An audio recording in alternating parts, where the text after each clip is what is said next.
جان کا مسئلہ ہے، پہچان کا مسئلہ ہے، ختم نبوت اپنے ایمان کا مسئلہ ہے۔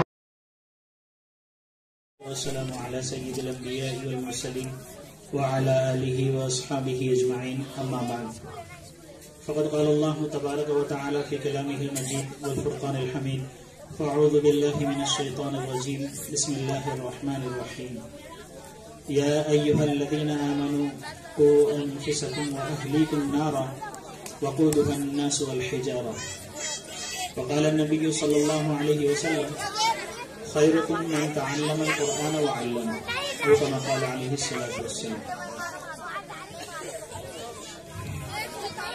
محترم عزیز اساتذہ اکرام، طلبہ نظام اور ہمارے اپنی بستی کے ساتھیوں، میں کوئی وعظ بیان تقریر کرنے نہیں کھڑا ہوں۔ ابھی الحمدللہ ہم سب حضرت مولانا بنیامین صاحب سے مستفید ہوں گے، حضرت کا انشاءاللہ خطاب ہوگا۔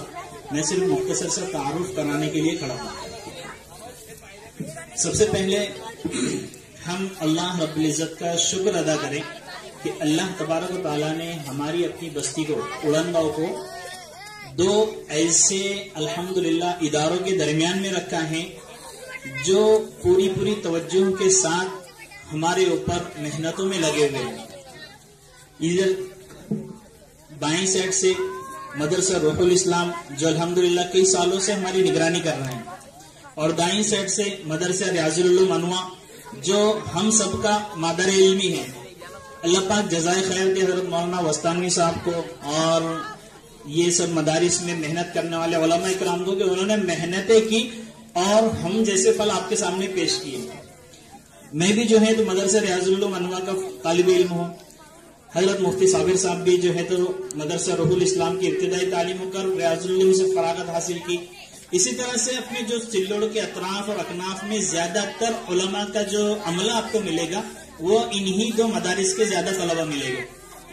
کیسی محنتیں ہیں، قربانیاں ہیں کہ اتنی دور دراز میں جنگلوں میں پڑے ہوئے ہیں اور کوششیں کر رہے ہیں اس بات کی کہ کیسے جو ہے تو گاؤں دیہات کے بچے سدھر کر جو ہے تو علم دین حاصل کر اللہ والے بن جائے، دیندار بن جائے، سنت شریعت کے پابند بن جائے۔ اور الحمدللہ اللہ تبارک و تعالیٰ نے کچھ علماء اکرام اس اعتبار سے تیار کیے اور پھر ان کو محنت کرنے کے لیے ہماری اپنی بستی میں بھیجا۔ اس سے پہلے بھی محنتیں بہت ہوئی، کوششیں بہت ہوئی، لیکن کیسے ہے بار بار کوشش کرنے کے بعد جو انسان مسلسل تقدم میں لگا ہوا رہتا ہے، مسلسل کوششوں میں لگا ہوا ہوتا ہے، اللہ تبارک و تعالیٰ اس کی محنتوں کو رائجہ نہیں جانے دیتے۔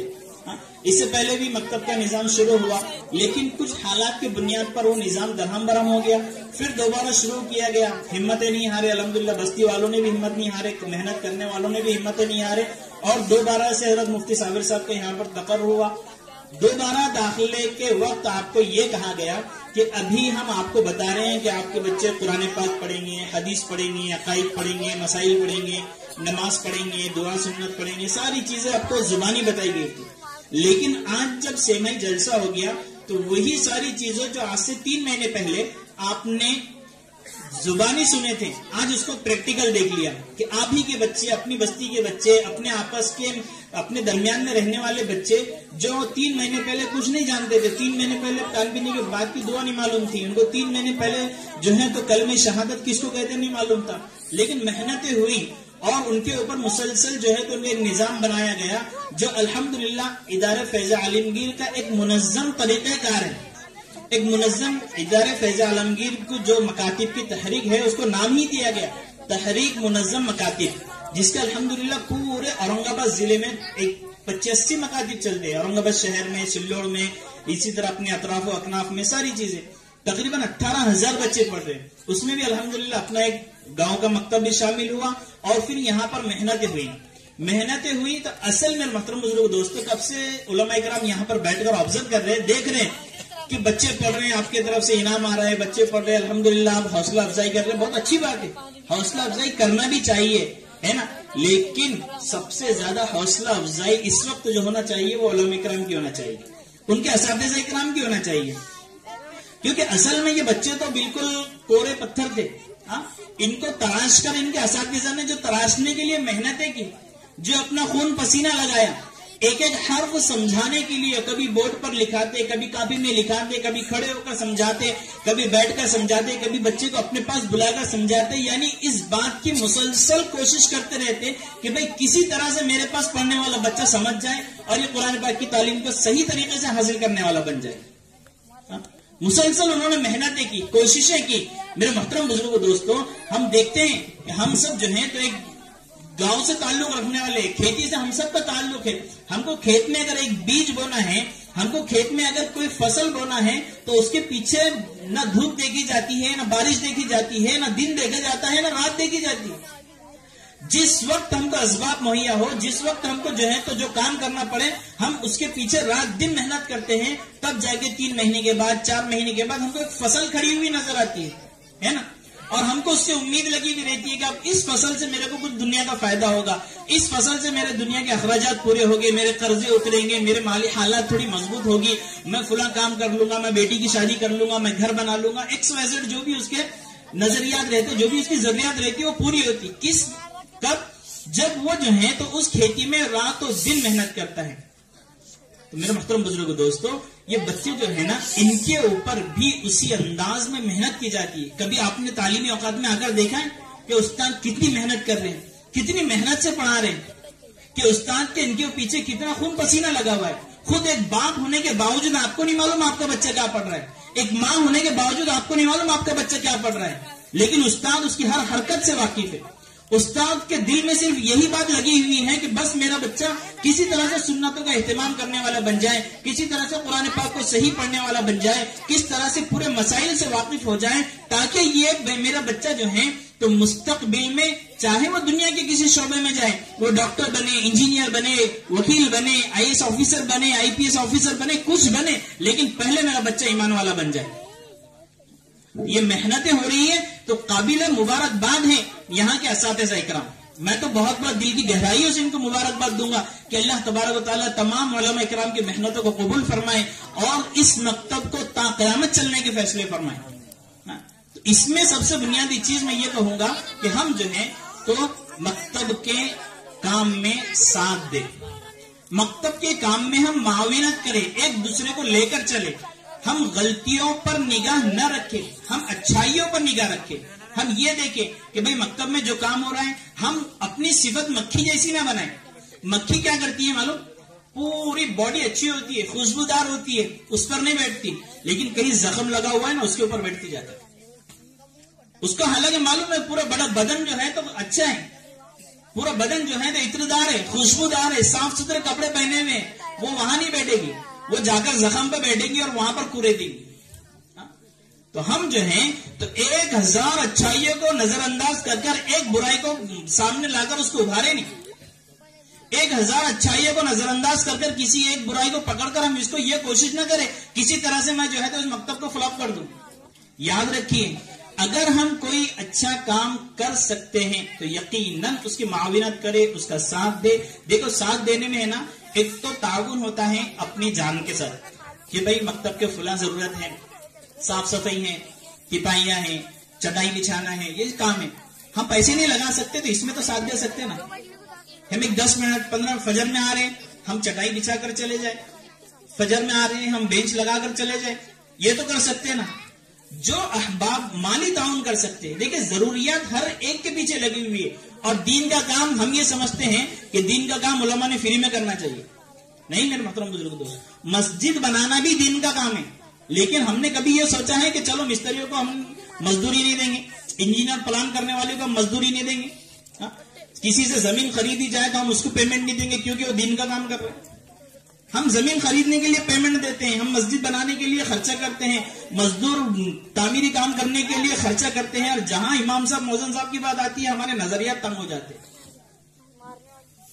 وہاں ہم جو ہے تو سوچ میں پڑ جاتے ہیں یار کیسے دینا، اتنی پیمنٹ کیا کرنے کی۔ مولانا انسان ہے، جتنی ضروریات ہماری ہے نا اتنی ہی ضروریات، ان سے زیادہ ضروریات ان کی بھی ہیں، سارے چیزیں ان کے ساتھ لگی ہوئی ہے، بشری تقاضے بھی ان کے ساتھ لگے ہوئے ہیں۔ یاد رکھو دین کی خدمت کرنے والوں کی سب سے بنیادی چیز یہ ہے کہ ہم ان کا مالی تعاون بھی کریں، جانی تعاون بھی کریں. ہم اپنے مال کے ساتھ بھی ان کا ساتھ دیں، اپنی جان کے ساتھ بھی ان کا ساتھ دیں. اتنا نہیں کر سکتے، کم سے کم ہم ان کا ساتھ دیں، ان کو برا نہ بولے، ان کی برائیوں کو ان کے سے ہو جائے. انسان ہوتی ہے، اگر کچھ برائی نظر آ جائے تو اس کو نظر انداز کرے. دیکھو اہل علم حضرات جو علم والے ہوتے ہیں نا، اللہ تعالیٰ فرما رہے ہیں انما یخشی اللہ من عبادہ العلماء، کہ اللہ تعالیٰ سے سب سے زیادہ ڈرنے والے جو ہوتے وہ علماء ہی ہوتے. اس لیے ہم ان کی برائیوں کے پیچھے نہ لگے. اور اگر ہم کچھ بھی نہیں کر سکتے، نہ جانی تعاون کر سکتے، نہ مالی تعاون کر سکتے، تو صرف اتنا کریں کہ ہم 2 رکعت نماز پڑھ کر ہاتھ اٹھا کر اپنے نظام کی بقا کے لیے دعا کریں. اس میں بھی آپ معاونت میں شامل ہوں گے.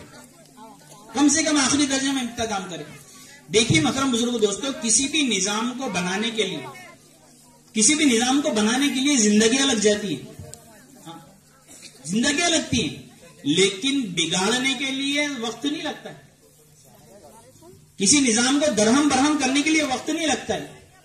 اس لیے الحمدللہ اللہ پاک جزائے خیر دے یہاں پر محنت کرنے والے علماء کرام کو. سلوڑ سے آنے والے بار بار سلوڑ کے ذمہ دار مولانا شہزاد صاحب، مولانا عرفان صاحب اور مفتی اظہر صاحب، یہ لوگ مستقل جو ہے تو ان کے پیچھے لگے ہوئے ہیں. یہاں پر آتے رہتے. ایک نظام ہے کہ بھئی سلوڑ والے دیہاتوں میں آئیں گے، اڑنگاؤں ہے، بورگاؤں ہے، بھراڑی ہے اور مختلف جگہ پر جو ہے تو مکاتب چل رہے ہیں.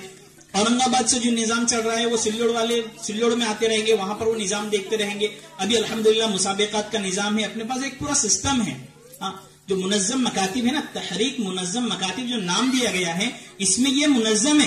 اس میں ہمارے بچہ آپ دیکھیں گے کہ سفید لباس میں ہیں، سفید اسکارف میں ہیں، سفید ٹوپی میں ہیں، آئی کارڈ لگا ہوا ہے، کتاب ہے، پورا سلیبس ایک سسٹم کے ساتھ طے ہے.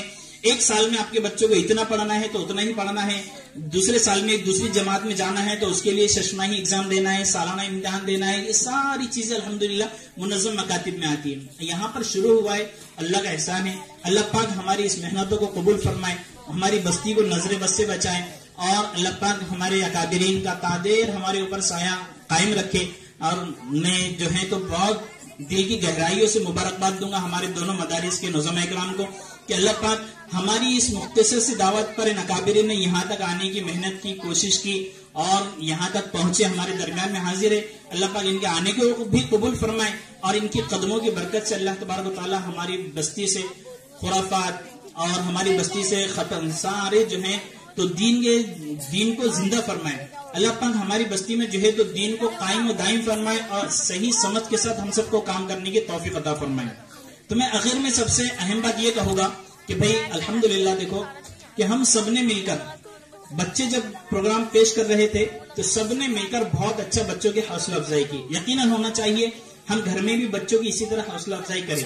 کوئی اچھا کام کرے تو ان کی تعریف کرے، کوئی برا کام کرے تو ان کو منع کرے.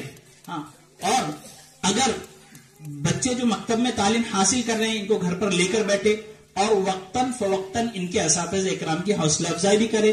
ابھی میں خود اس بات کا آپ میں بار بار اعلان کر رہا ہوں، میرے کو کہا نہیں گیا بحیثیت بستی کے ایک ساتھی ہونے کے، میں آپ کو یہ بات کہہ رہا ہوں بحیثیت ذمہ داری کے کہ سب مل کر جو ہیں تو ابھی بھی ان اساتذہ اکرام کی حوصلہ افزائی کرے.